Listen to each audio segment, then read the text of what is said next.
Listo. Ujú. Adelante. Así. Bueno, porque se me están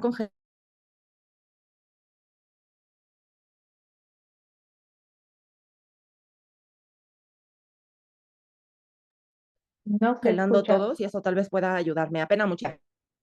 ¿No? ¿No me escucha? Se dejó de escuchar y se escucha muy entrecortado. Sí, es intermitente. ¿Me escuchan mejor ahora? A ver. Sí, doctora. em,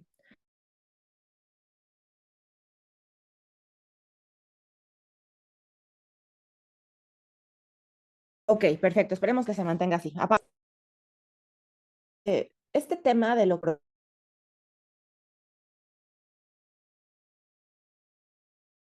protocolo sea ético, que veamos los ejemplos, se escucha algo cortado. ¿Qué podrías hacer?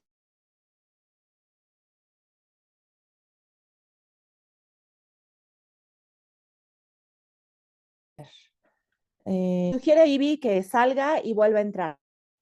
Regálenme un par de minutos, por favor. ¿Me escucharon? Sí, doctora. Sí, doctora.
Hola, ¿se escucha mejor?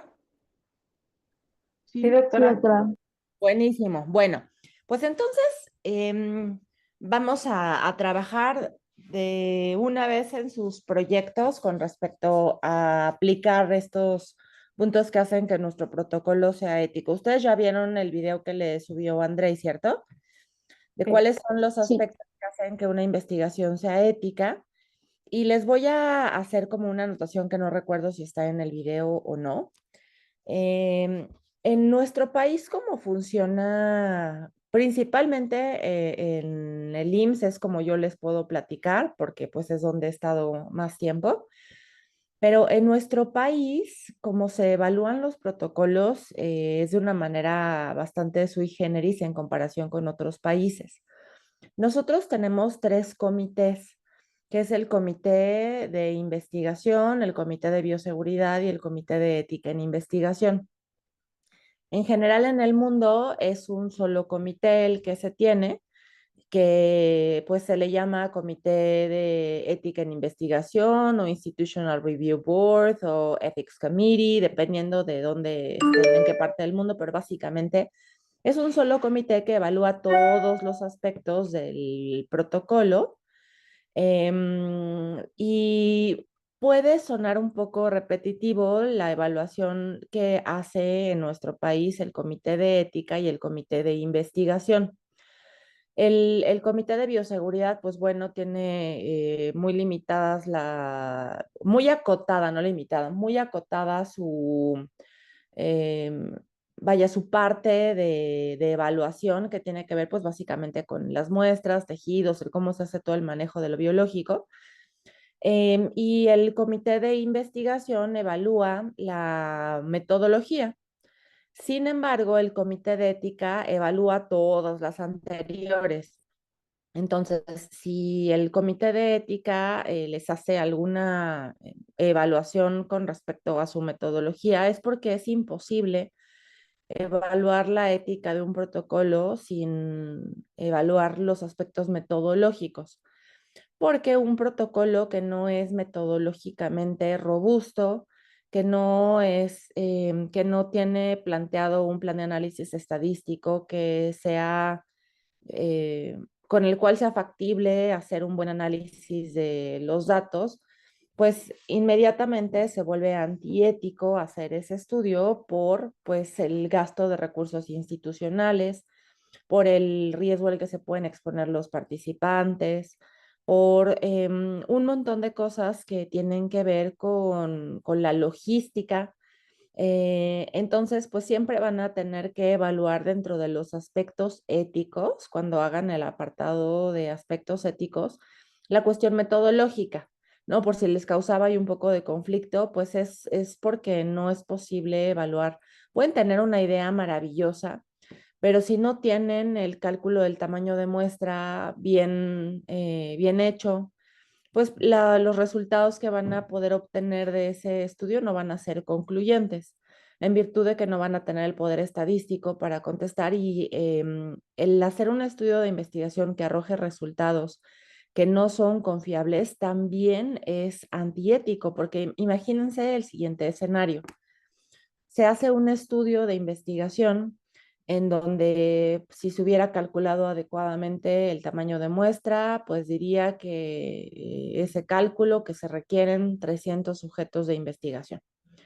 Sin embargo, pues se utilizó la fórmula incorrecta o simplemente no se alcanzó el tamaño de muestra y solamente alcanzaron 150 sujetos 150 sujetos de investigación. Entonces, la cantidad de participantes que tienen es muchísimo menor de la que requerían para contestar esa pregunta de investigación. Entonces, los resultados que ustedes obtengan de ese análisis no van a ser los resultados correctos porque no tienen suficiente poder estadístico. Entonces, si ustedes concluyen que X tratamiento no sirve, o al revés, que X tratamiento es mejor que el otro, pero si hubieran reclutado esos 300 que requerirían para contestar la pregunta de investigación, pues el resultado muy probablemente hubiera sido distinto.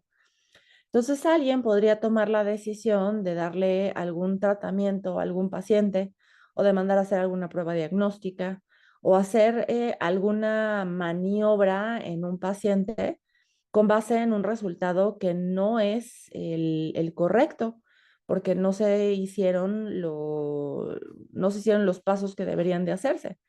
O a lo mejor en el análisis estadístico pues se obvió el ajuste de variables que son pues potencialmente confusoras y le están atribuyendo el efecto de una variable a lo que en realidad tiene otra, o sea, el efecto que le pertenece a otra variable.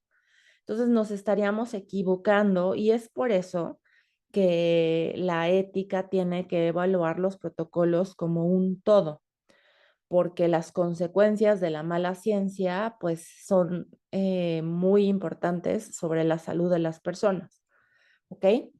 Entonces, cuando nosotros planteamos los aspectos que hacen que una investigación sea ética, comenzamos con los dos principales que si no se cumplen ni siquiera vale la pena evaluar la justicia, la beneficencia, etcétera, etcétera. Los dos principales puntos son el valor, llámese valor científico y valor social, y la validez científica.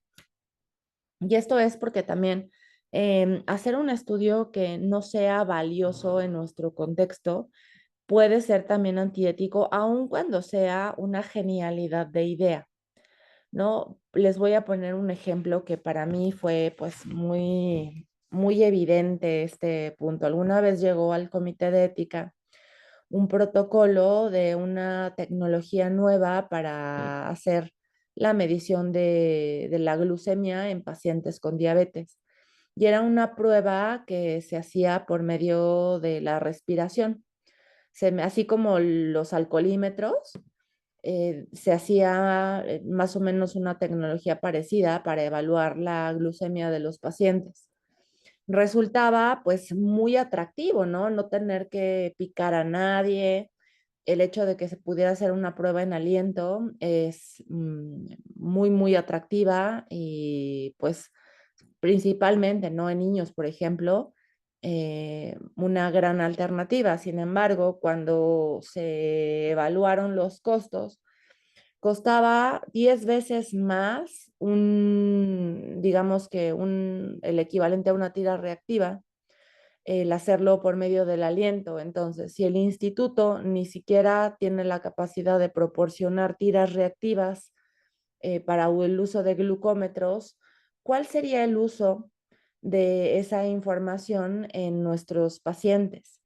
¿No? Inclusive resulta en algunos casos, y esto tiene participación de la industria, en algo que se llama explotación, porque es una tecnología que se probaría, por ejemplo, en pacientes de nuestras unidades de medicina familiar, en donde ya probaron, ¿no? Lo dulce de no tener que picarse y se acostumbraron a vivir un tiempo nada más con su prueba de aliento.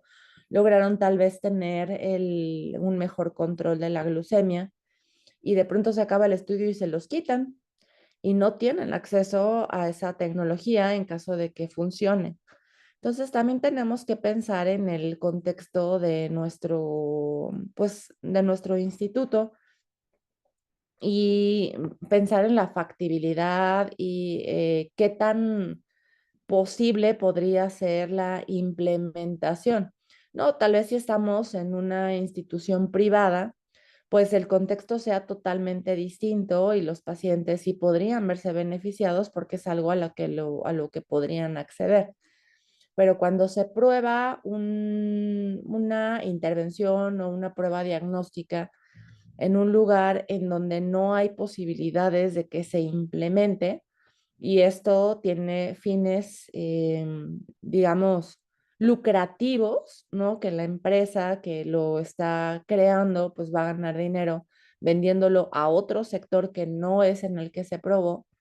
Eso es susceptible de ser considerado como explotación, ¿ok?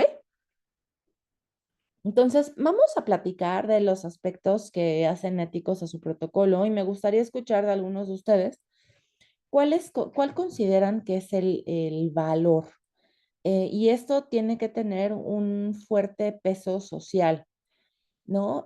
Nosotros estamos en un curso de investigación clínica. ¿Esto qué quiere decir? Que los resultados de nuestra investigación tienen que tener una aplicación en este momento en el paciente.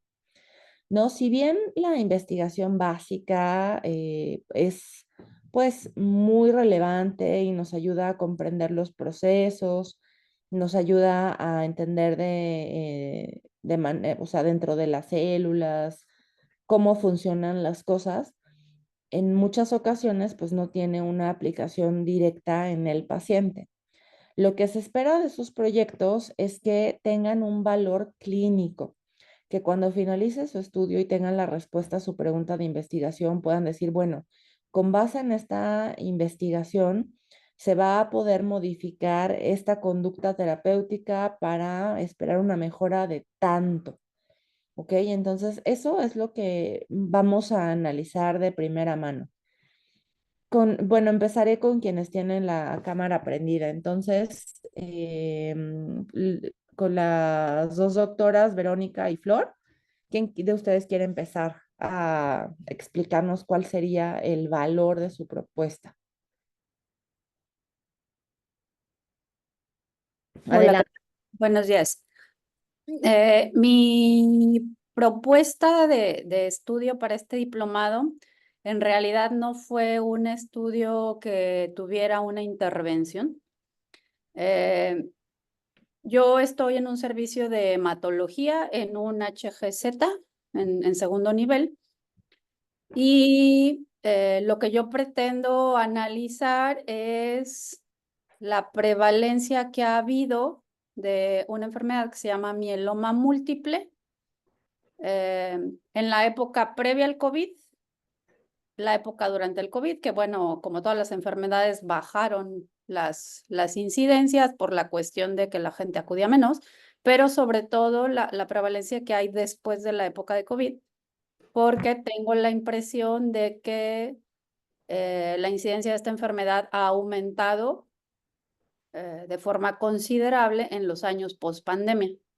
Entonces, en realidad no tengo una intervención como tal, ni algo que clínicamente pueda yo probar ahorita en mis pacientes, pero es tal vez para que en un futuro intentar buscar alguna causalidad o alguna relación entre ambas condiciones.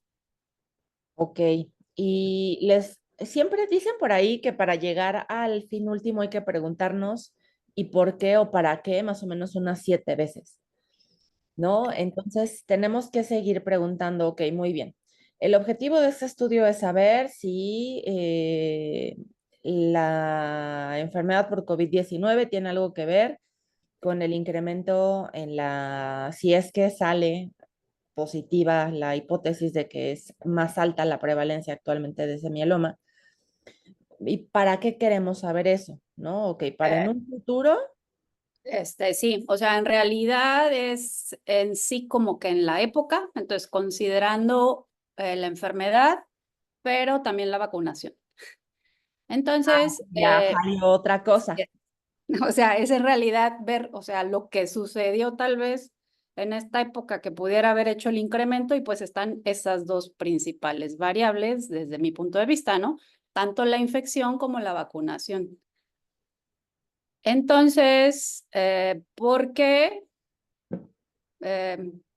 Yo soy totalmente pro vacunas, Okay. pero lo que yo veo día a día en la consulta es que varias enfermedades autoinmunes y estas otras que tienen que ver con el sistema inmunológico, que son algunas neoplasias de los ganglios linfáticos y de las células de la médula ósea, han aumentado. Entonces, Surge la duda, ¿no? De si surge algo la duda de si tendrá algo que tiene que ver. ver, así es. Ok, entonces ya metimos más variables a la ecuación, ya le estamos empezando a sacar la sopa. Sí. Vemos que va por ahí, por el lado de la vacunación. Y entonces, si es que resulta ser que en un estudio posterior sí tiene algo que ver la vacunación, ¿para qué nos serviría esta información? ¿Qué haríamos con esta información? Pues tal vez para tomarlo en cuenta en personas que previamente ya tengan algún factor de riesgo para desarrollar neoplasias, que tal vez no sea lo conveniente vacunarse contra el COVID. Ok, entonces estratificar, ¿no? Segmentar quiénes son las personas que les pondría más riesgo que beneficio el vacunarse. Empezar a ponderar en quiénes es más benéfico y en quiénes resulta ser más riesgoso. Sí. Ok, entonces ya fíjense cómo cambió un poco el enfoque de esto, ¿no? Obviamente una pregunta de investigación pues tiene que, en algunas ocasiones, partirse en varios pedacitos. Primero tiene que saber si sí en efecto no es su apreciación nada más personal que incrementó o un sesgo que tiene ahí como esa cosquillita que a lo mejor en su subconsciente alguien le dijo y se quedó con eso, o que si los datos la respaldan, pues continuar investigando a ver si va por ahí el caminito. Sí, Entonces, es que eso lo tenemos que tener muy claro. Cuando tenemos un estudio, eh, discúlpeme que no estoy como tan enterada ahorita de en qué tema van y yo no sé si ya vieron el tema de causalidad y de prueba diagnóstica. ¿Me podrían decir todavía no? Ok. no, todavía no.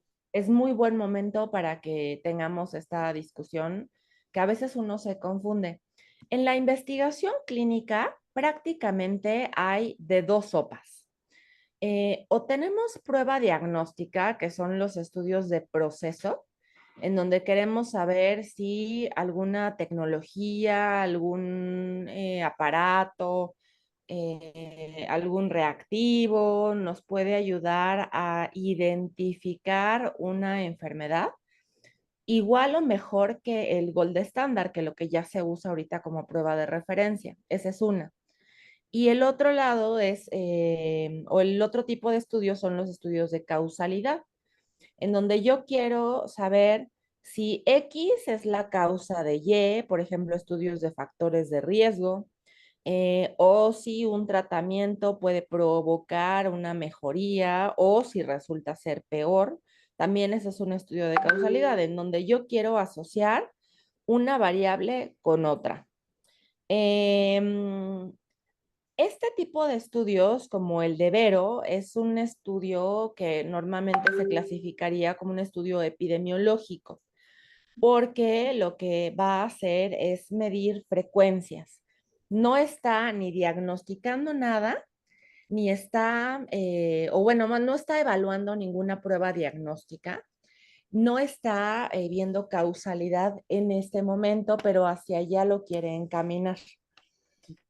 Entonces, no entraría, digamos que dentro de los criterios de ni causalidad ni de prueba diagnóstica, porque luego uno le anda buscando tres pies al gato, ¿no? Tiene un estudio de prevalencia y quiere ver cómo aplicar lo del estado basal, maniobra y desenlace cuando vean el tema de causalidad, ¿no? Entonces, si alguien más está en esta situación, pues sepan que no entra en ninguna de estas dos categorías porque es más en realidad un estudio epidemiológico, en donde pues lo que se está viendo son frecuencias, ¿no? Como los estudios de mortalidad, como los estudios de incidencia. Entonces, una vez establecido eso, para evitar que se estén ahí tratando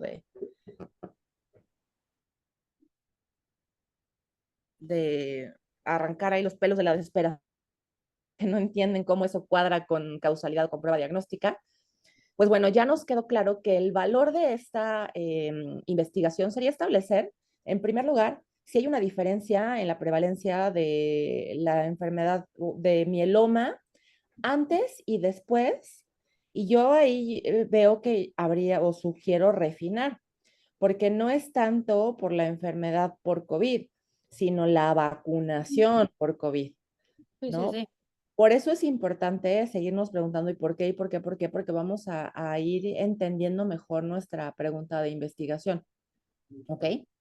Entonces, el valor sería primero establecer si hay una diferencia entre el antes y el después de la vacunación por COVID en cuanto a la prevalencia de esta enfermedad para ulteriormente hacer una investigación acerca de la causalidad que pudiera tener esa vacuna en la incidencia del mieloma. Ok, entonces, Flor, ¿cuál sería el valor de la investigación que propones hacer? Mi protocolo es determinar los factores de riesgo o los principales factores de riesgo para que un paciente con sangrado de tubo digestivo alto necesite intervención interhospitalaria. Le pongo un poquito en contexto. Yo trabajo en urgencias, soy urgencióloga, y los servicios de urgencia siempre están llenos. Creo que es como un común denominador en todos. Entonces, al determinar cuáles son los factores de riesgo principales para que un paciente requiera ya sea transfusión, tratamiento endoscópico o tratamiento quirúrgico, embolectomía para parar el sangrado, nos podría orientar hacia que si es un paciente de bajo riesgo, se podría programar la endoscopia para a lo mejor 48 horas o un día después.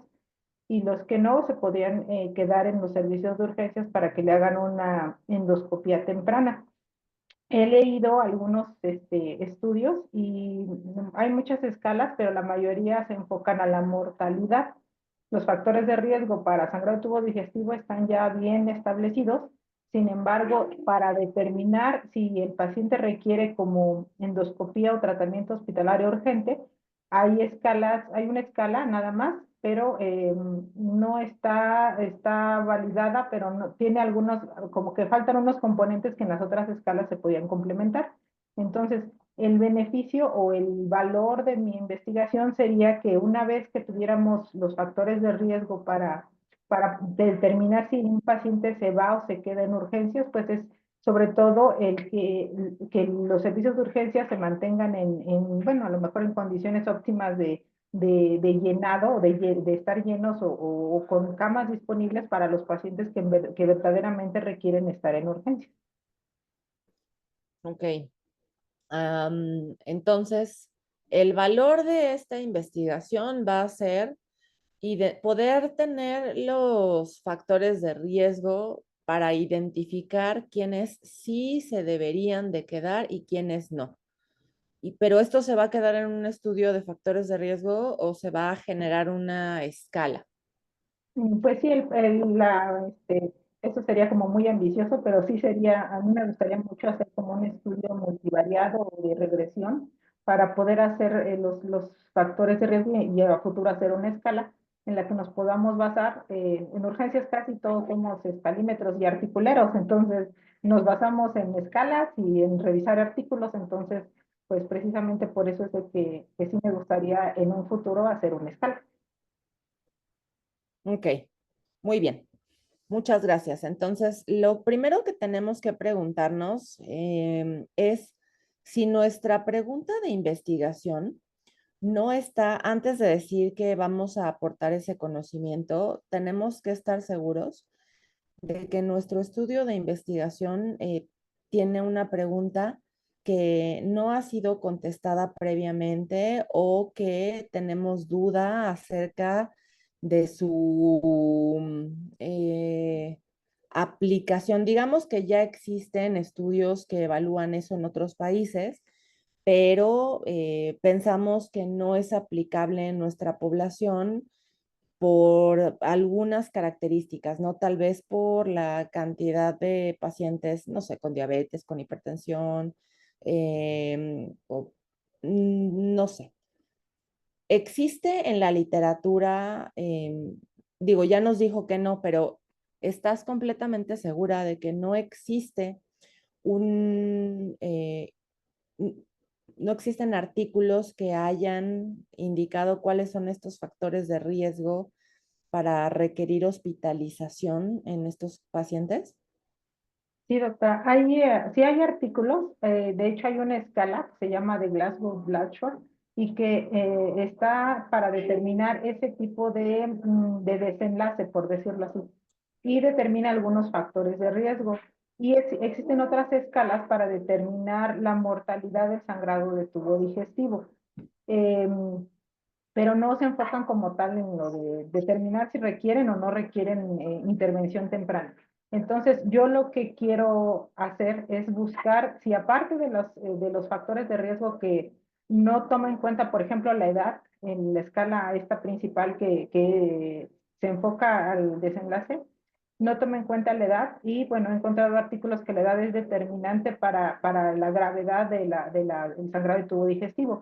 Entonces yo quisiera investigar factores de riesgo de otras escalas que no están hechas específicamente para el tratamiento hospitalario, sino se enfocan en mortalidad, en gravedad, en que requieren algunos, no sé, otro tipo de objetivos, como algunos índices, como la función renal, etcétera, que a lo mejor no se encuentran en esta escala. Entonces, ahí sí ya existe una escala y que está, que fue hecha como en los 90, me parece, y que se ha ocupado de cierta manera como una orientación para determinar esto. Pero a mí me gustaría ver si existen factores añadidos a esta escala para hacerla como más sensible y específica. Muy bien, ahora yo sugiero utilizar una terminología más científica, como decir que hay evidencia de que otras variables han mostrado que también tienen cierta repercusión sobre la necesidad de tratamiento temprano y porque debemos de basar esto en, no en lo que a nosotros nos gustaría hacer o lo que a mí me interesa, sino la necesidad que hay de mejorar esta escala a la luz de la evidencia de que hay otras variables que también intervienen en el proceso de que se requiera una intervención inmediata. ¿Vale? Ok, ahora vamos a continuar con los otros puntos de lo que hace que su protocolo sea ético. Esta segunda se las voy a poner más difícil porque es validez científica. Para decir que nuestro protocolo tiene validez científica, pues tiene que existir un protocolo, ¿no? Y en este caso no sé qué tan avanzados vayan en su protocolo. ¿Quién ya tiene algo escrito? ¿O todavía están en ese proceso? Bueno, entonces platiquémoslo de manera hipotética. No, supongamos que, a ver, vamos a ver del protocolo de alguien más, de Cristian Aguilar. Cristian, ¿nos puedes platicar un Hola, poquito? Hola, hola. ¿Nos sí, puedes claro, platicar un mire, poquito, no? claro que sí, doctora. Mire, yo soy neurólogo, yo estoy haciendo, no, ¿sí me escucho bien? Sí. Sí. Ah, ok.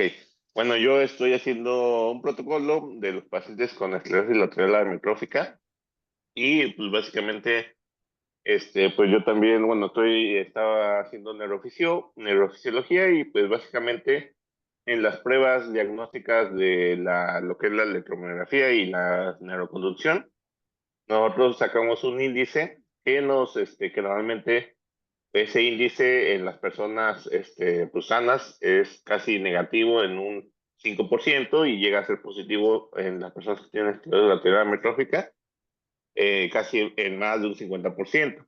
Y ese índice, pues básicamente indica qué tanto está degenerada la motoneurona a nivel cortical o a nivel medular los pacientes, ahora sí, bueno, es positivo porque se degenera mucho más en estos pacientes.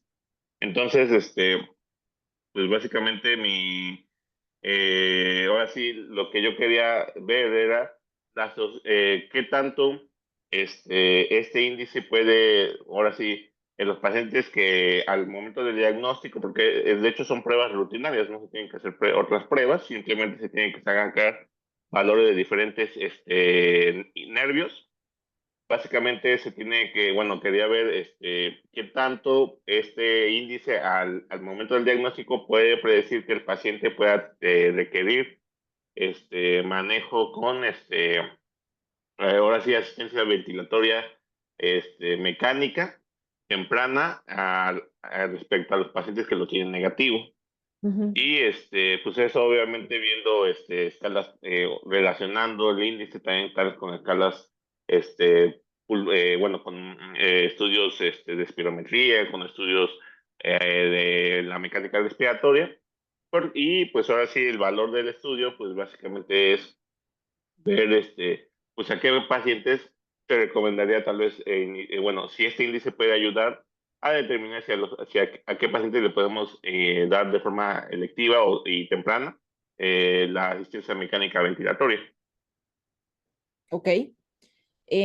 Ahora, ¿cómo sería este diseño de estudio? ¿Es un estudio transversal? ¿Es un estudio de cohorte? En teoría, pues, aquí lo malo es que, bueno, se pudiera hacer transversal, pero pues, a veces no se hacen las pruebas respiratorias a todos los pacientes, ¿no? Entonces, más o menos, tengo como, pues ahora sí, de los 94 pacientes que he captado, prácticamente como la mitad tiene pruebas respiratorias y la mitad no tiene. Entonces, tal vez se puede hacer como transversal por pacientes que se la tienen en ese momento, pero si no, sería corte para captar más pacientes.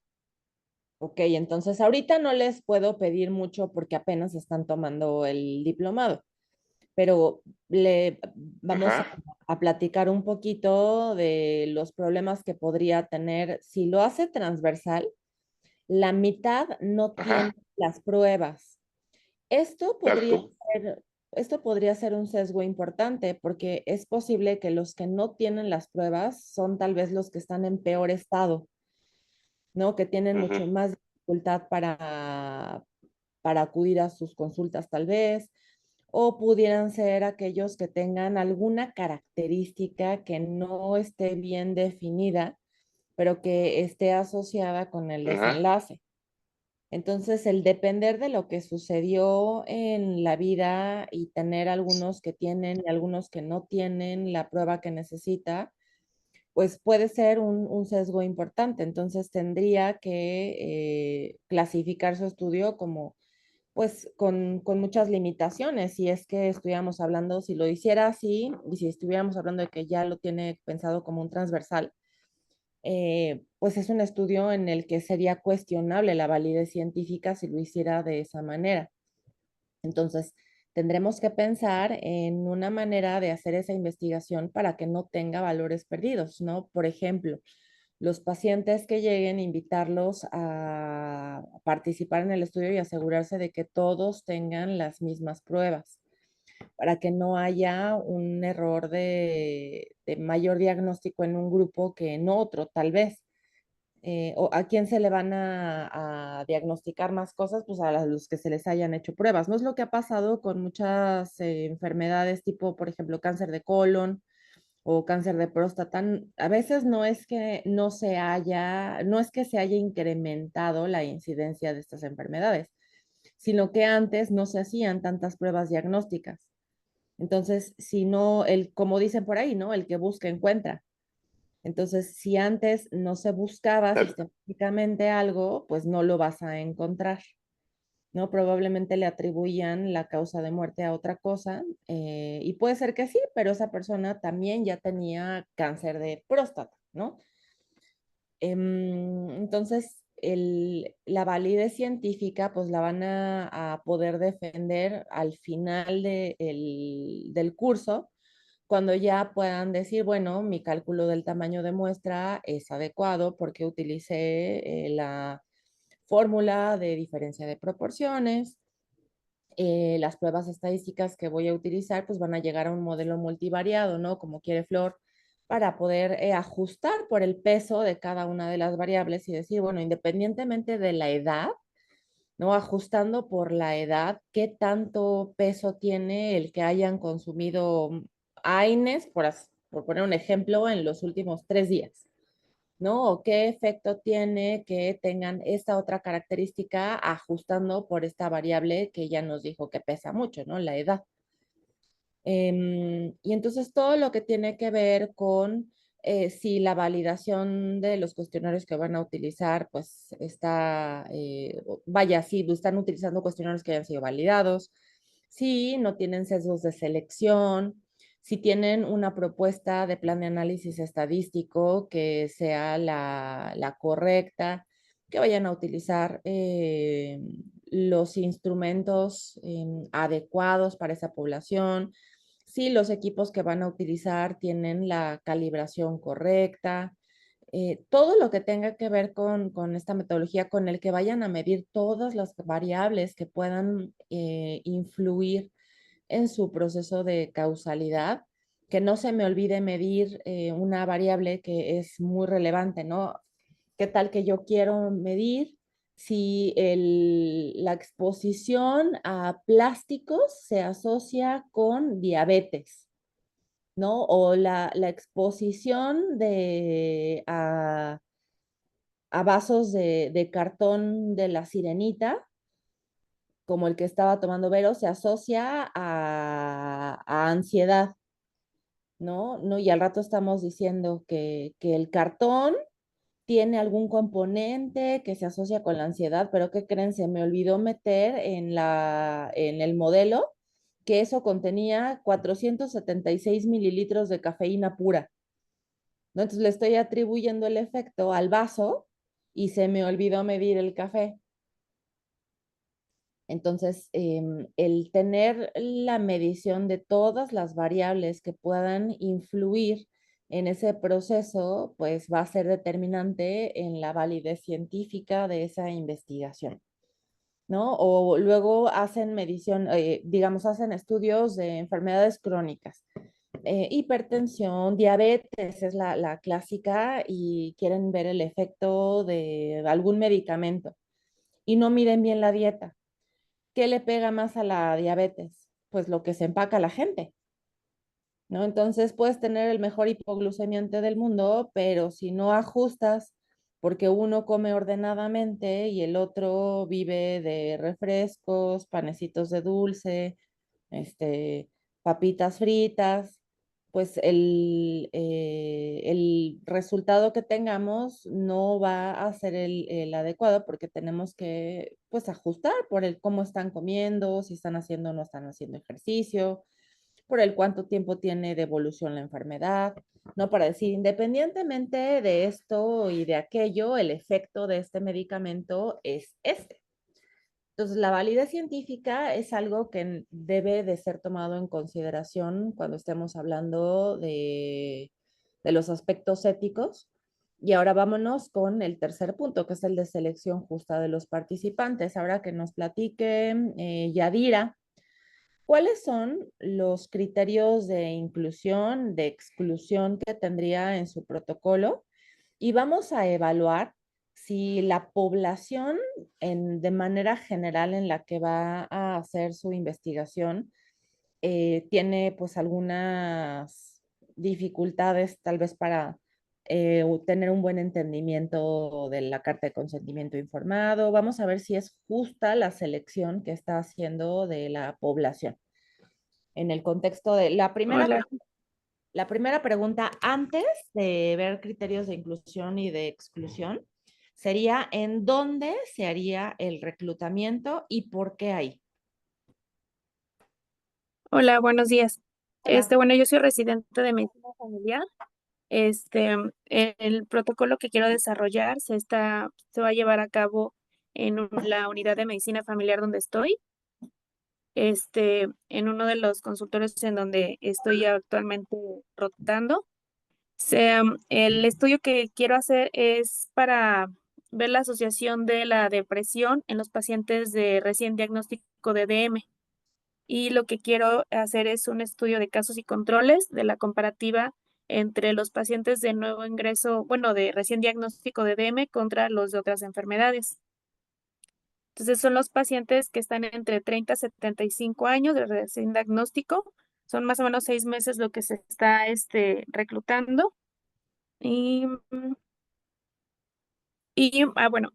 bueno, estoy checando en ellos, se está haciendo un cuestionario que es el PHQ-9, que se me hace que es uno de los cuestionarios que son como más cortos y pues es bastante, tiene una alfa de cromosia .85, .83, entonces se me hace como confiable y práctico por el número de reactivos que tiene.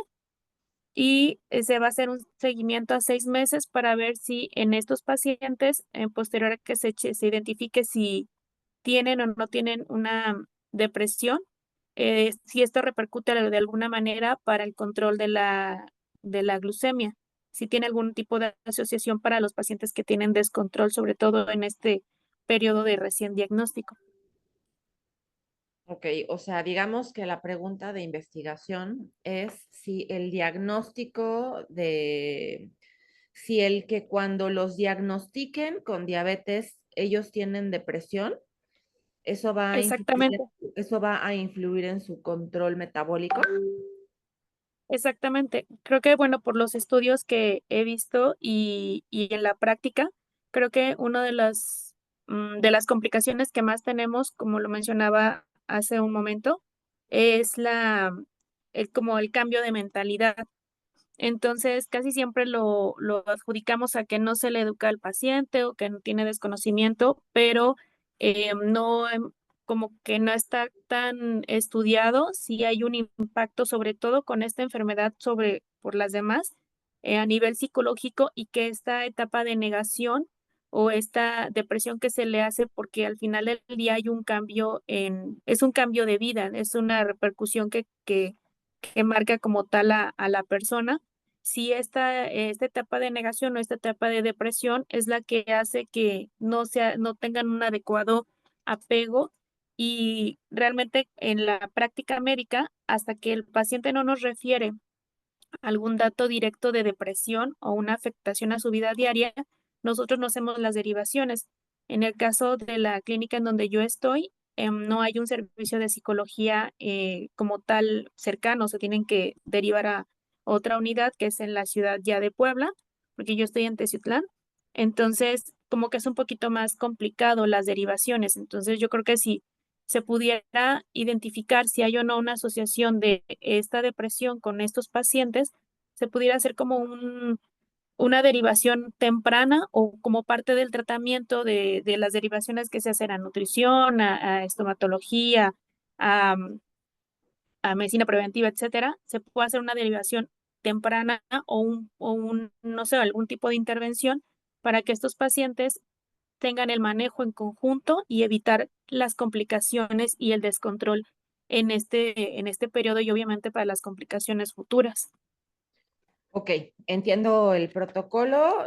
Yo me echaría otro clavado en PubMed para revisar si en efecto no se sabe si la depresión interfiere en el control de la glucemia.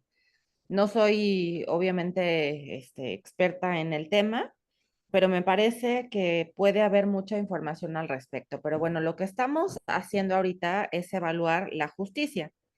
Entonces, el que se seleccionen a pacientes de una unidad de medicina familiar con diabetes, pues resulta ser que ahí es en donde más se ven a estos pacientes. Entonces, de entrada, pues no se ve ningún problema, está completamente justificado que se haga esa selección. Ahora, vamos a pensar en los criterios de...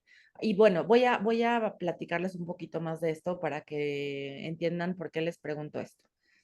¿Qué pasaría si yo quiero hacer un estudio de, digamos, de síndrome de ovario poliquístico? Yo tengo un tratamiento con, no sé, omegas. Pienso, según la evidencia que tengo, que los omegas pueden disminuir la resistencia a la insulina en pacientes que tienen síndrome de ovario poliquístico. Y la pregunta de investigación es la siguiente. ¿Puede el omega 3 disminuir la resistencia a la insulina en pacientes con síndrome de ovario poliquístico? Y decido hacer esta investigación en una clínica de tratamiento para la infertilidad. ¿Qué piensan ustedes acerca de la justicia de esa decisión? ¿Se les hace que hay algún problema o no hay ningún problema? ¿No? Si van, obviamente tendrían que tener síndrome de ovario poliquístico, lo cual les ha impedido poder tener hijos y por eso están en la clínica. Sí, adelante, Flor. Pues tal vez no sería, entraría dentro de justicia o algo porque, o igualdad, porque las mujeres que van a una clínica de infertilidad pues están ávidas a lo mejor por embarazarse y aceptarían cualquier tratamiento, cualquier protocolo con tal de que hubiera una oportunidad de embarazo, tal vez, supongo. Sí, por supuesto. Están buscando a las personas más desesperadas por probar lo que sea con tal de quedar embarazadas. Y el problema aquí es que la pregunta de investigación no es si mejora la fertilidad. No, si la pregunta de investigación fuera, ¿los omegas pueden mejorar la fertilidad? Y hubiera pues bases científicas para pensar que sí, ok, sí se tendría que hacer ahí.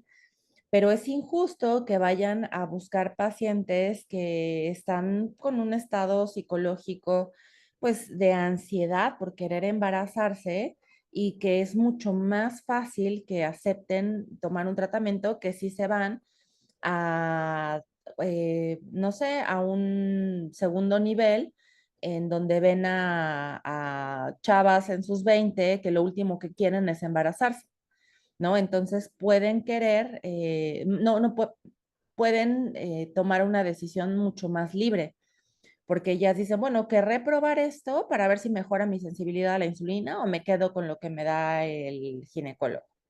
¿Ok? Adelante, Gaby. Sí, bueno, también además de la vulnerabilidad de la muestra, o sea, de la población y fertilidad, creo que también no es congruente con la pregunta de investigación planteada, ¿no? Porque síndrome de ovario poliquístico hay en más lugares, ¿no? O sea, en unidades de ginecología, digo, porque también se puede evaluar en estos, pues otros nichos. Y por otro lado, la situación de la muestra va a impactar mucho en los resultados, porque finalmente son pacientes que ya tienen diagnóstico, por ejemplo, y ya están cautivas a largo plazo, teniendo una división entre a quién le doy omega y a quién no, pues prácticamente va a haber un sesgo en esos resultados por cómo se va a evaluar en esa población justamente. Independientemente de la justicia, también creo que habría un sesgo. Bueno, en este caso, cuando es sí, absolutamente es injusto que vayan a buscar estas pacientes. Habría además un sesgo metodológico. El cómo se decide a quién se le da y a quién no se le da es por medio de una aleatorización. No es la suerte la que decide, no es el investigador el que decide. Pero el ir a buscar a estas pacientes para invitarlas sí es un problema de justicia. Adelante, Rosa.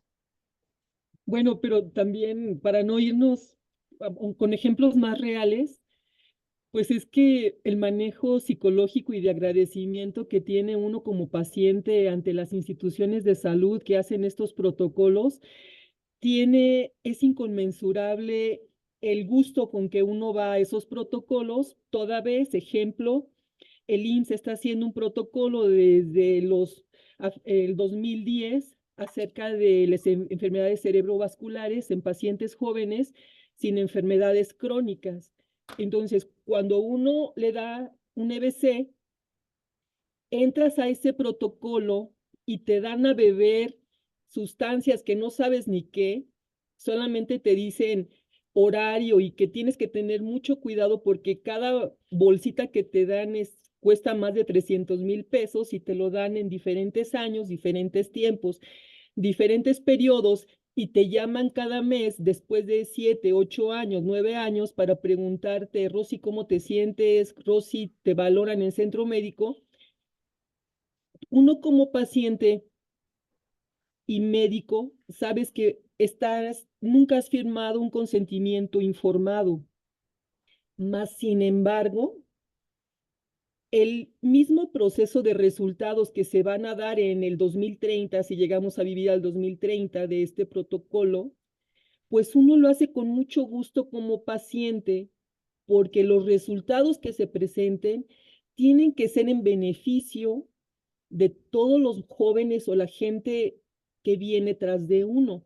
Y así como uno está, hay físicos, químicos, matemáticos, psicólogos, abogados, pero todos con la mentalidad de agradecimiento ante un instituto que amamos y que trabajamos y que podemos formar parte de ese protocolo y sin pedirnos más, ninguna firma ni nada, con mucho cariño para ellos.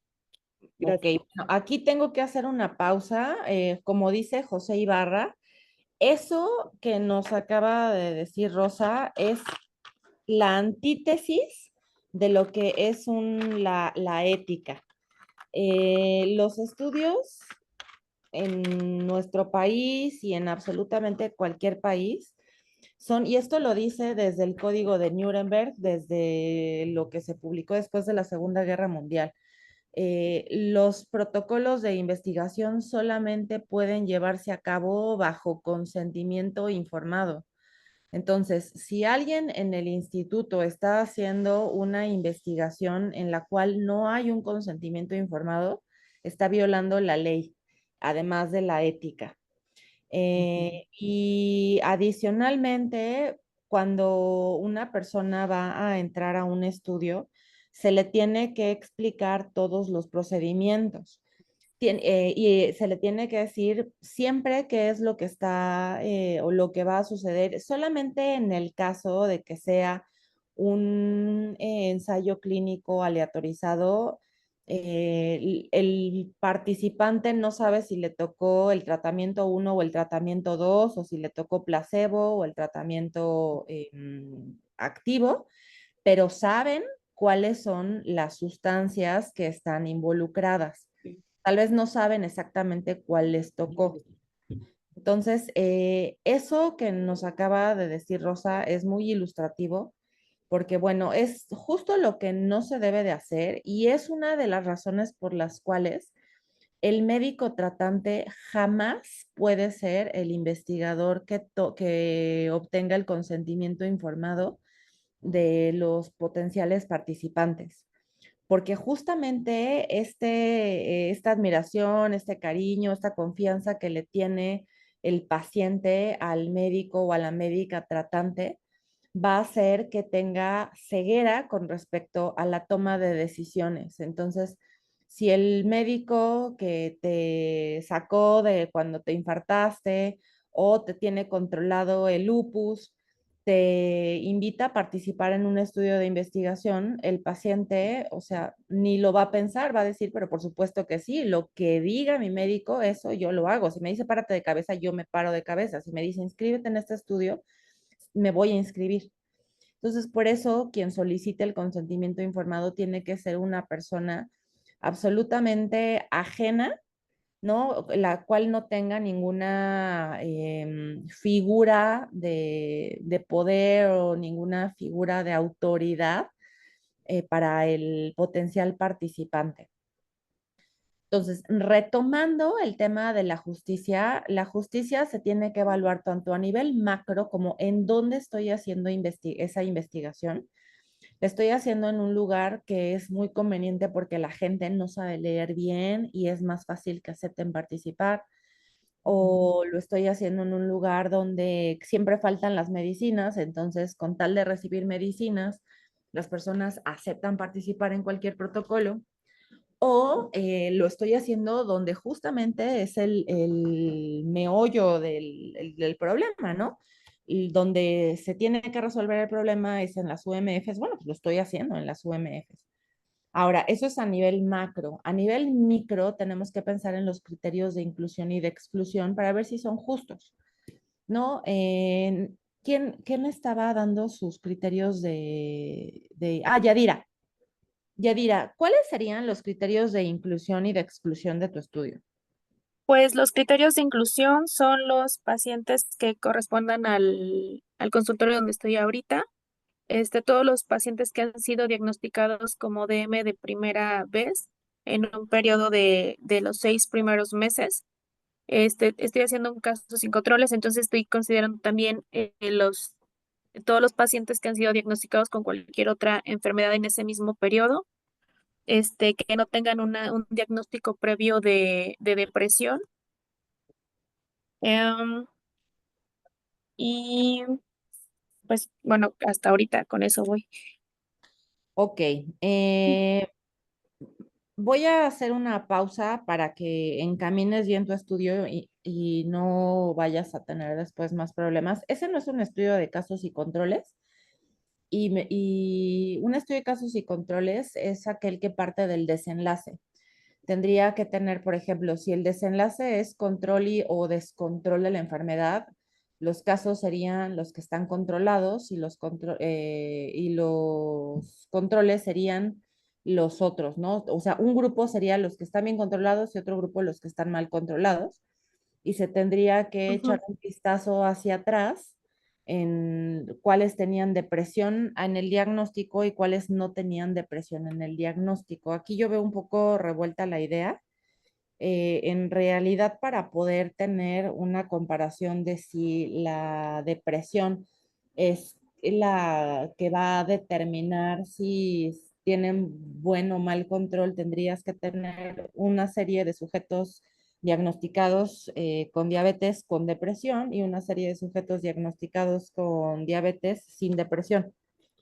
De hecho, lo que quiero hacer es, se le va a aplicar el cuestionario a todos los pacientes que han sido diagnosticados con DM y en el mismo, como son con un lapso de 6 meses, de ahí voy a partir para ver cuáles son los que están controlados, cuáles son los que están en descontrol y ver si entre ellos hay como esa asociación de si realmente coincide con que los que están descontrolados son los que tienen el diagnóstico ya con este cuestionario de depresión. Sí sé que está un poquito revuelto, creo que le he estado haciendo como ciertos ajustes. La idea original era hacer como esta comparativa, pero sí como que ha estado como ajustándose conforme han pasado las mismas clases de los Ajá. diplomados, Sí, han sí, tardará estado un como tiempo. ayudándonos. Ujú. Un estudio de casos y controles no es prospectivo, entonces esta sería una cohorte, dado que se les va a dar seguimiento. Casos Ok, y controles, yo ya parto, o sea, tendrías que agarrar a los que hace 6 meses diagnosticaron con diabetes, ajá, en este momento ver quiénes están controlados, quiénes no están controlados, y depender de si se les hizo o no se les hizo un cuestionario de depresión al inicio, lo cual pues obviamente no sucede. ¿No? no, Entonces, al ser un estudio prospectivo, eso es una cohorte. ok. Sí, adelante, Rosa. Eh, mis queridas compañeras, quizá, si usted me permite externar mi opinión, mi querida Yadira, a mí me ha funcionado para el protocolo que estoy tratando de armar, el test de Hamilton y el test de Beck, como que ahí ya no me perdí tanto en lo de ansiedad y depresión. No, no sé si a ti te pudiera servir y como que es una guía que me permite dirigirme y ya como que no me pierdo con la idea. Ojalá te pueda servir a ti. Ese es muy antiguo, parece ser obsoleto porque hay otros test mucho mejores, pero a mí me funcionó. Bueno, esa es mi opinión. Sí, doctora, muchas gracias. Ok, entonces ahora ya que tenemos identificados cuáles son qué es lo que vas a hacer, ahora los criterios de inclusión pensando en que son sujetos recién diagnosticados, ¿qué sería injusto, por ejemplo? Excluir a aquellos que son analfabetas porque no pueden llenar el cuestionario. Si es que utilizara un cuestionario que podría ser llenado con ayuda o si se pudiera hacer de forma oral, por ejemplo, grabando, que fuera una grabación que le da la... Sí, De hecho, yo se los estoy aplicando. Es un cuestionario de 9 preguntas, y se los estoy aplicando a los pacientes. tenemos que pensar si en nuestros criterios de inclusión o de exclusión hay alguno que sea más por nuestra conveniencia que no tenga una justificación científica. ¿No? Por ejemplo, no sé, pacientes que tengan, decide Yadira que nada más pacientes entre 20 y 30 años, porque son los que más rápido le van a llenar el cuestionario porque no tiene mucho tiempo que perder. Entonces, en ese caso, no hay una razón científica por la cual está eligiendo ese criterio de entre 20 y 30 años, sino porque ella tiene prisa y las personas más grandes se tardan más porque, no sé, por algún motivo o al revés. ¿No? Solamente le interesan los que tienen más de 40 porque ya no le andan diciendo mentiras y los que son más jóvenes suelen andar mintiendo en los cuestionarios. Algún motivo por eso. Quiero que todos piensen cuando estén escribiendo sus criterios de inclusión y de exclusión, si a nivel macro el lugar donde van a hacer o la población en la que van a hacer su estudio la están buscando por conveniencia o si en realidad sí es en ellos en quien se tiene que contestar esa pregunta de investigación. Siempre se tienen que hacer los estudios en la población menos vulnerable posible. No vamos a buscar aquellos que tengan mayor autonomía por cuestiones éticas, mayor capacidad de poder tomar sus propias decisiones o aquellos que no tengan pues la limitación tal vez económica. No es lo mismo hacer un estudio en el IMSS que en el sector salud, en donde tal vez no hay absolutamente nada y en el IMSS sí tienen. Entonces, los del sector salud, pues es más probable que acepten entrar a un estudio todavía que los pacientes que están en el IMSS. ¿Ok? Y en sus criterios de inclusión y de exclusión, que respondan estrictamente a criterios científicos y no a criterios de comodidad o de vulnerabilidad que jueguen a favor del investigador para que sea más fácil que entren a su proyecto de investigación. ¿Ok? Eso es lo que tiene que ver con la selección justa de los participantes. Ahora, El balance riesgo-beneficio es el siguiente punto que se tiene que tomar en consideración a la hora de hacer una investigación.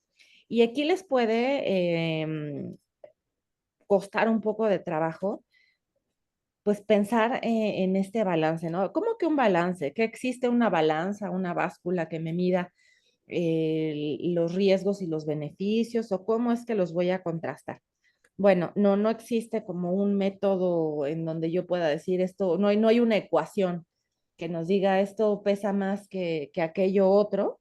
Entonces, lo primero que tenemos que hacer es identificar por separado cuáles son los potenciales riesgos y cuáles son los potenciales beneficios. Y esto tiene su truquito. Uno, muchas veces decimos el beneficio, por ejemplo, el beneficio de entrar a esta investigación va a ser pensando en el protocolo de Yadira, en donde ella piensa que los pacientes con depresión van a tener un peor control de la glucemia. Entonces, el decir que van a tener un mejor control aquellos pacientes que sean identificados con diabetes en el futuro sería incorrecto porque apenas va a averiguar si en efecto la diabetes, la depresión tiene algo que ver con el control de la glucemia. A lo mejor termina su estudio y le sale la hipótesis al revés, que los que tienen depresión se preocupan tanto que tienen pues mejor apego tal vez y le sale al revés su hipótesis. Entonces, tenemos que tener claros cuáles son los potenciales beneficios y los potenciales riesgos. En algunas ocasiones les puede ser muy complicado pensar en los potenciales beneficios y vamos a tomar un momentito para pensar en cuáles serían los beneficios que podrían ofrecerles a los participantes de su investigación. Tomemos, no sé, 30 segundos, un minuto. Ahorita quedé mi reloj 8:43. Piensen y levanten la mano, por favor.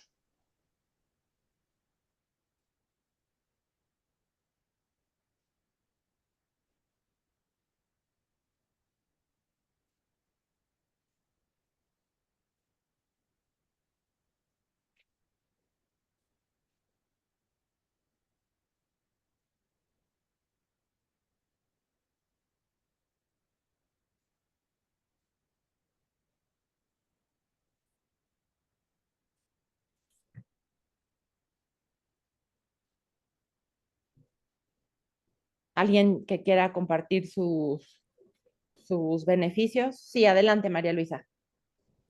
Por ejemplo, una intervención psicológica temprana para evitar la depresión podría ser una alternativa.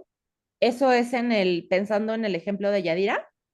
Sí, en el ejemplo de Yadira, se me quedó la inquietud porque ella habla de querer diagnosticar tempranamente a los pacientes que se presentan con diagnóstico de primera vez de diabetes.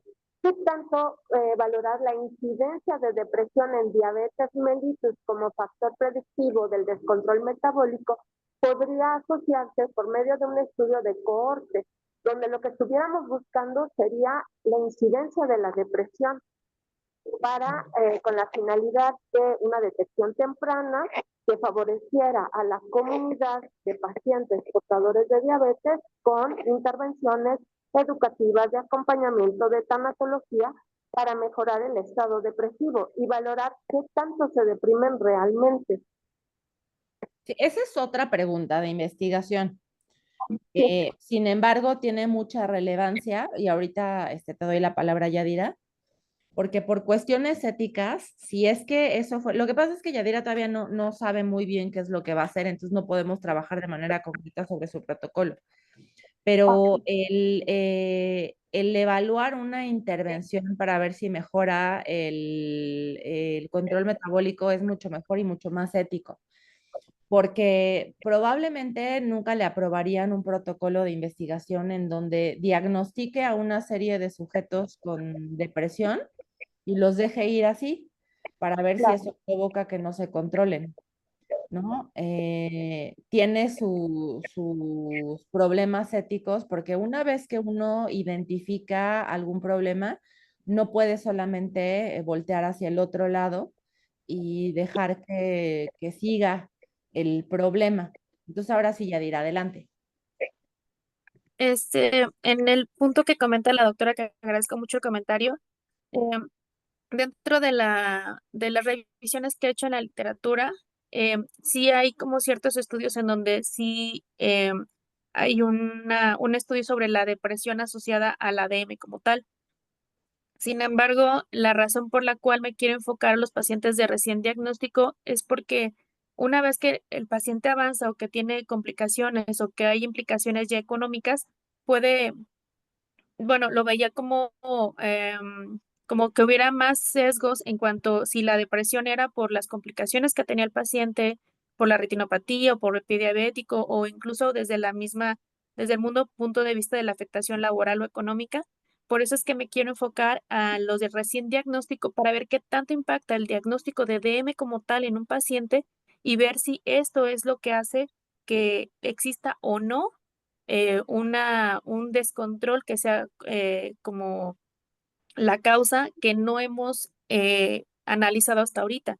Porque dentro de la consulta, pues sí, vemos la parte nutricional, se hace la integración a los grupos de ayuda, ¿no? Entonces, pero no hay como una parte psicológica donde a este paciente se le pueda prevenir o tratar la depresión que le puede causar este nuevo diagnóstico y que lo acepte y que el hecho de que se atienda la parte psicológica haga que tengan como este cambio de chip en donde puedan tomarlo de otra forma y puedan aprovechar mejor entonces sí el resto de las herramientas con las cuales se atiende a estos pacientes durante este tiempo. Ok. Rosa quiere mencionar algo. Bueno, a mí me encanta el protocolo de la doctora Yadira porque si tenemos como base los objetivos de desarrollo sostenible 2010-2030, mi querida Yadira, el que identifiquemos la depresión o la ansiedad en los pacientes, independientemente del nivel económico en que ellos se desarrollen, porque el modelo de atención a la salud para el bienestar nos ha mostrado que nuestras enfermedades son el resultado de todo el entorno social donde vivimos. Entonces, el identificar ansiedad y depresión en el paciente me va a enseñar a mí y a mi paciente que la dapaglifosina puede no ser el tratamiento adecuado para quizás el manejar la obesidad y el manejar las emociones que hacen que esa obesidad no se detenga y esa ansiedad, esos niveles de cortisol no se detengan. Quizás eso, el identificar mi estado mental y emocional, puede hacernos conscientes, partir y empoderar a los pacientes y uno mismo para el control y detener la evolución de la DM. Gracias. Ok, iPhone de Neupets, nada más, vamos, no quiero que nos sigamos desviando, estamos hablando de los riesgos y beneficios, nada más que es un poco complicado hablar de riesgos y beneficios en protocolos que todavía no están muy claros. Adelante, Neupets. Hola, hola Marce, soy yo. ¿Me escuchan? Sí. Perdón, pero cambié de... Yo estoy pidiéndoles a todos que cambien su etiqueta y no me di cuenta de la mía, perdón. Sí, no te Solo preocupes. quería comentar que para justamente no salir por la tangente de lo que estamos analizando ahorita como los atributos que hacen ético al proyecto, bueno, creo que ha servido mucho este ejercicio y desde mi perspectiva, tomar una fotografía en el arranque de lo que propone la doctora Yadira. Una fotografía que es un transversal le permitiría definir la magnitud del problema. Decíamos, no irnos con mucho más allá de lo que podría pasar porque muchos elementos alrededor del paciente que recibe un nuevo diagnóstico de diabetes, que no significa necesariamente el arranque de la enfermedad, es el diagnóstico, ¿no? Podría tener otros elementos que precipiten un estado depresivo. Entonces, ese simple hecho, como lo comentaba la doctora que me antecedió, el simple hecho de determinar la magnitud del problema es ya beneficio que se puede plantear en cuanto a identificar condiciones que no se pensaban o no se piensan a priori junto con el diagnóstico nuevo de diabetes para propiciar su seguimiento. Quizá eso dé pie a otro estudio de cohortes, ¿no? Pero de inicio, con hacer una panorámica de los sujetos en cuanto son diagnosticados, declarados como personas que viven con DM, tomar esa fotografía y compararla y ver si ese elemento tiene otros asociados, creo que daría mucha información justo para plantear en un segundo momento una cohorte, para que tampoco se complique tanto la idea de Yadira en cuanto a comprimir la historia del paciente, sus antecedentes, compararla con otros en un primer momento, ¿no? Y esto parado en la idea de el beneficio cuál es para la persona que es recién diagnosticada con diabetes y en la que se podría suponer alguna condición depresiva. Es lo que quería comentar más. Gracias. Muchas gracias, Andrei. Entonces, retomando el tema de los riesgos y beneficios, por ejemplo, si normalmente no se les hace de rutina una evaluación del estado de ánimo y el identificar si tienen o no tienen depresión o hacer por lo menos un tamizaje, podría ser un beneficio, ¿no? Si se le invita a una persona a participar a un protocolo en donde a lo mejor no le podemos vender que va a tener un mejor control de la glucemia, pero si se le va a hacer una escala para identificar o digamos un tamizaje para identificar depresión y ansiedad, pues en ese caso se podría hacer un potencial beneficio que si se identificación temprana de problemas o de alteraciones relacionadas con depresión y ansiedad, ese podría ser un beneficio. Ahora, ¿qué riesgos implicaría esa intervención? Bueno, pues tal vez, por ejemplo, el cuestionario de Beck tiene preguntas que son muy duras, ¿no? Como, no recuerdo exactamente, pero algo así como, creo que mi familia estaría mejor sin mí, pensamientos suicidas, cosas por el estilo. Entonces también implica riesgos psicológicos. Ahora, tenemos que comparar, después de hacer nuestra lista, cuáles son los beneficios potenciales. Si tenemos beneficios asegurados, por ejemplo, si dentro de mi intervención o dentro de por ejemplo, un beneficio en este caso que ya sería seguro es que en caso de que saliera un resultado positivo en el test de depresión, pues bueno, se le canalizaría a recibir ayuda psicológica. Eso ya estamos seguros de que se lo podemos ofrecer. Ahora, no estamos seguros de que le podemos ofrecer un mejor control si es que recibe tratamiento para la depresión. Eso no se le puede decir que tentativamente, si tuviera depresión y la controlara, pues podría tener mayor control, pero es o sea, no es algo que le podemos asegurar, es algo que podría suceder, ¿ok?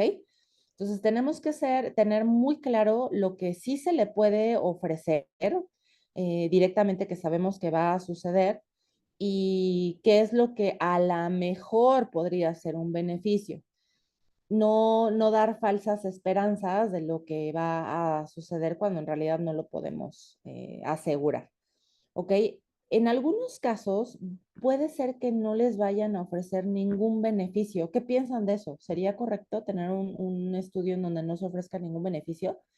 Digamos que, no sé, el estudio de Vero, los invitan a participar en un estudio en donde da permiso para que revisen su expediente y vean si se tiene la enfermedad o no se tiene la enfermedad. ¿Qué beneficio le puede dar a una persona un estudio de prevalencia si ya tienen su diagnóstico?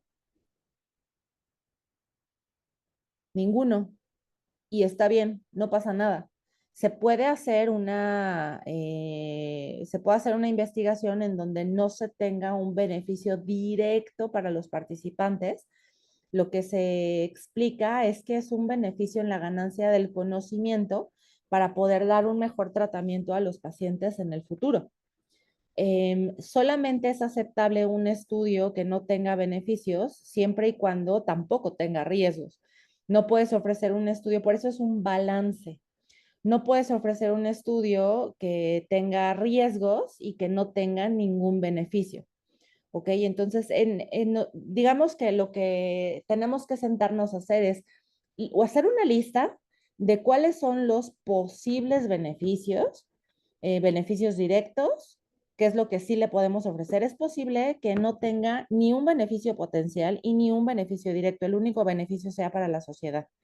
Pero tenemos que evaluar los riesgos y también se pueden minimizar los riesgos. Por ejemplo, es una punción venosa que es una cuestión de riesgo mínimo de todos los días, pues bueno, no es desfavorable el balance. Y ahora, ¿para qué queremos también evaluar todo esto de los riesgos y los beneficios? ¿Cuál sería el punto de tener identificados cuáles son los riesgos de mi población al entrar a mi estudio y cuando se les hagan los procedimientos? No, se los voy a contestar para no hacerla de emoción. El tener claros cuáles son los riesgos de mi estudio nos permite tener válvulas de seguridad para identificar de manera temprana todo lo que podría salir mal. Si yo sé que existe un riesgo de que al tomar cierto tratamiento un evento adverso sea problemas gastrointestinales severos, entonces yo sé que tengo que estar al pendiente de mi participante y todos los días en la mañana tocar base con él y decirle, ¿cómo vas del estómago? Para que si en algún momento empieza con alguna alteración gastrointestinal, pues en ese momento ejercer acciones. ¿No? Pensando, pues, la enfermedad de todos los días, diabetes tipo 2, y yo estoy probando un tratamiento nuevo, un hipoglucemiante, pues tengo que tener identificados los principales riesgos, que el riesgo, pues, es hipoglucemia, ¿no? Entonces, proporcionar, ¿para qué quiero saber que le va a dar hipoglucemia? Bueno, para hacer algo al respecto, para estar seguros de que las personas tienen glucómetro, tienen tiras, tienen la capacitación para saber qué hacer en caso de que tengan síntomas de hipoglucemia. No es nada más por querer saber, sino es para poder actuar y prevenir porque la definición de riesgo es la probabilidad de causar un daño. Entonces, lo que queremos hacer es evitar que se produzca este daño.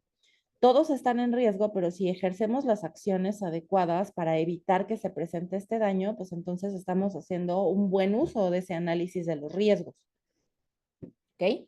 Entonces, cuando estén escribiendo el apartado de aspectos éticos, pues hagan un listado de cuáles son los posibles beneficios, los beneficios directos que sí pueden garantizar, cuáles son los riesgos, pero sobre todo, cuál es el plan que tienen, ¿no? Ya que identificaron estos riesgos, por ejemplo, no sé, si Flor manda a alguien a su casa porque resultó ser que sus variables no funcionaron, pues el riesgo es que se complique esa persona porque se tomó la decisión equivocada. Entonces, ¿qué pasaría?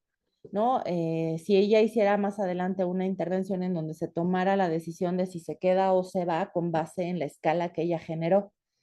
¿No? Pues entonces tendría que proporcionarles una vía de acceso rápido de regreso en caso de que tuvieran, o no sé, en caso de que tuvieran un vómito consangrado, de que sucediera X o Y, no nada más dejarlas ir a su casa sin ninguna indicación, sino decirles, bueno, creemos que no merece hospitalización, pero en caso de que suceda A, B, C, D, llega directito a la puerta de aquí y ya va a haber alguien esperándole para ingresarlo, ¿no? Para eso queremos saber cuáles son los riesgos, para ejercer acciones para prevenir que se presente un daño.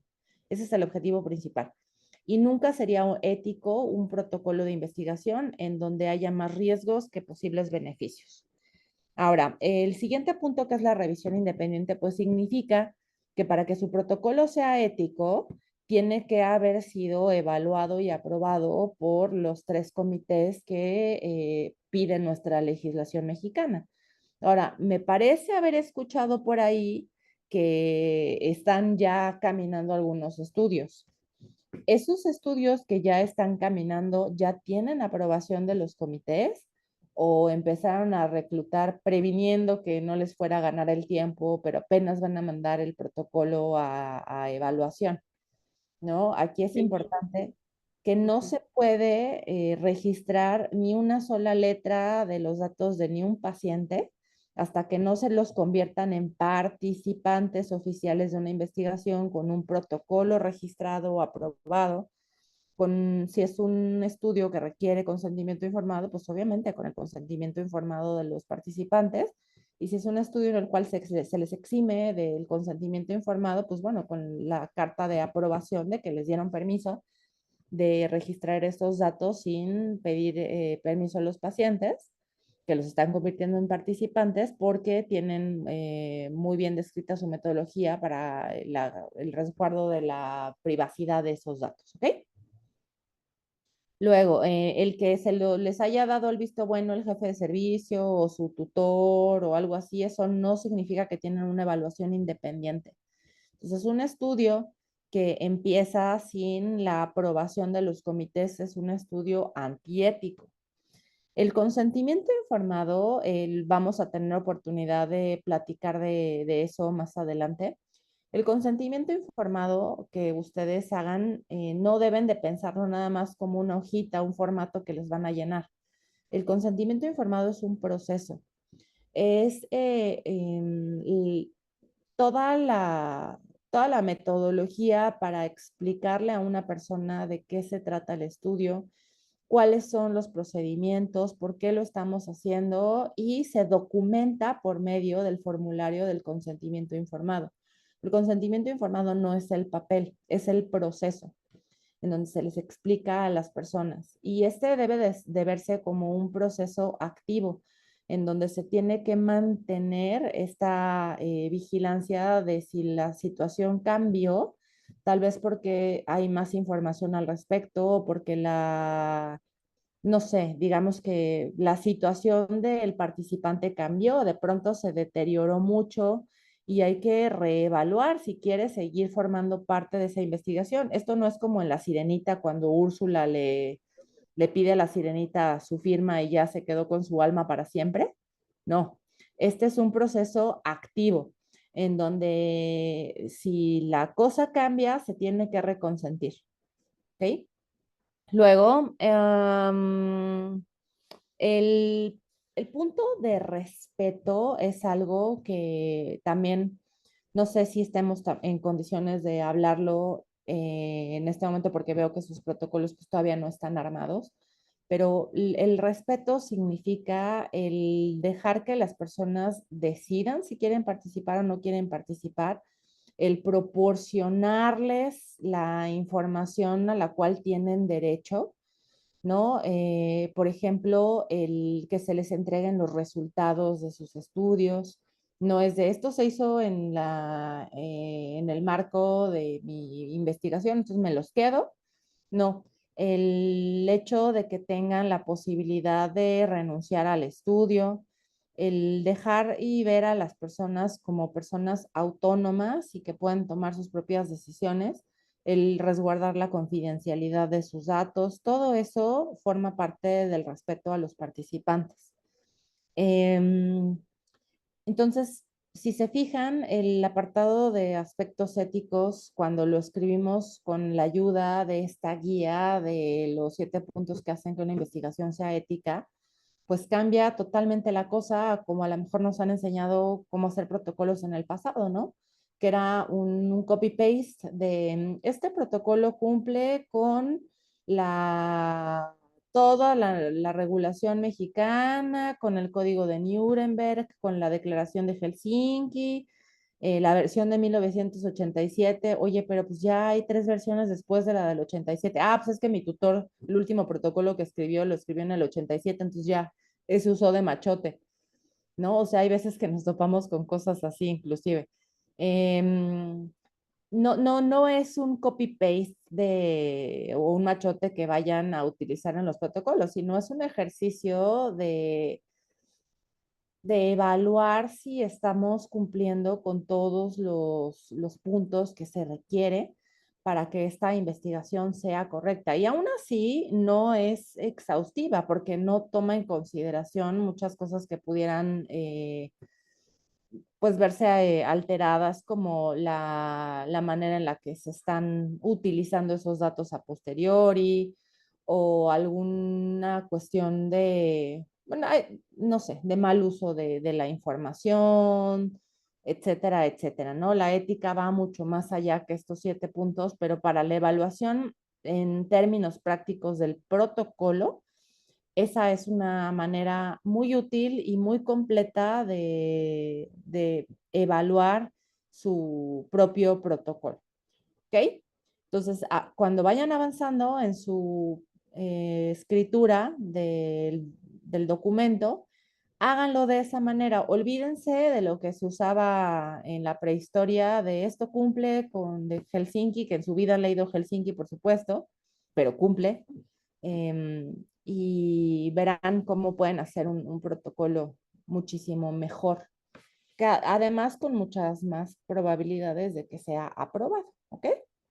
La próxima vez que nos veamos vamos a hablar de las regulaciones, les voy a platicar un poquito de Helsinki para que lo conozcan y de toda la normativa nacional también que es importante y podremos platicar un poquito de sus cartas de consentimiento informado, que bueno, pues también difícilmente tendrán ya listas, pero trataremos de hacer lo mejor posible con lo que tenemos. Y bueno, son 9:07, no sé si ya terminó esto, Andrei. ¿Alguna anotación adicional? Y disculpen que me pasó un poquito. No, Marce, en efecto, ese es el plan para la siguiente semana. En breve les posteamos el video de esta charla y también la información que tengan que revisar. Ya se les compartió justamente la declaración de Helsinki, el código de Nuremberg, el informe Belmont, toda esa información que al final se ha sintetizado en los documentos como el artículo del cual eres autora y también el de Manuel Ezequiel. La verdad es que hay mucha información y la idea es que les comentaba al inicio de la clase que nos posemos desde aquí, desde el plano de lo ético, para gestar el problema de investigación y el modo en el que se va a resolver. Ya la instrumentación con las cartas de consentimiento, por ejemplo, irá tomando forma conforme ya le van a encontrar otro sentido al planteamiento metodológico, incluso al diseño arquitectónico. Por eso la intención de que estuviera ubicado en este momento del desarrollo del programa este asunto del enfoque ético de la investigación en seres humanos. Así que, Marce, pues nos vemos la siguiente semana y en un rato les pasamos también la liga por el chat para que allí en ese drive vayan ahora sí incorporando su carpeta de evidencias de suscripción como participantes formales del diplomado de la UNAM. Muchas Listo. gracias. Que estén muy bien. Buen día. Buen día. Chao.